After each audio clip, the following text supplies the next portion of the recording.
সালাতে দোয়া কবুল হয়। সালাতে দোয়া কবুলের তিন জায়গা। একটা হচ্ছে তাকবীরে তাহরিমার পরে আমরা সানা পড়ি না, আমরা তো একটা পড়ি, আল্লাহর হাবিব সুন্নাহ এবং নফল নামাজে আরো পড়তেন সানা, ওই দোয়া কবুল হয়। দুই নম্বর জায়গা সালাতে সেজদায় পড়ে দোয়া করলে কবুল হয়। আকরাবু মা ইয়াকুনুল আবদু মির রাব্বিহি ওয়া হুয়া সাজিদ ফাকসিরু ফীহি দুআ। বান্দা যখন সেজদায় লুটিয়ে পড়ে বান্দা আল্লাহর সবচেয়ে কাছে চলে যায়। তা কিন্তু বিশ্বনবী বলে সেজদাটা তোমার রবের কুদরতি পায়ের উপরে পড়েছে, সেজদায় পড়ে দোয়া করেন।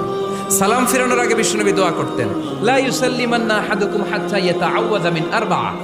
আল্লাহর হাবিব বললেন, চার জিনিস থেকে পানাহ না আছে আমার কোন উম্মত যেন সালাম না ফিরায়। তারা যেন পড়ে, আল্লাহুম্মা ইন্নী আউযু বিকা মিন আযাবিল কবর, আউযু বিকা মিন আযাবি জাহান্নাম, আউযু বিকা মিন ফিতনাতিল মাহইয়া ওয়াল মামাত, আউযু বিকা মিন ফিতনাতিল মাসিহিদ দাজ্জাল। আল্লাহ কবরের আযাব থেকে বাঁচাও, আল্লাহ জাহান্নামের আগুন থেকে বাঁচাও, আল্লাহ জীবন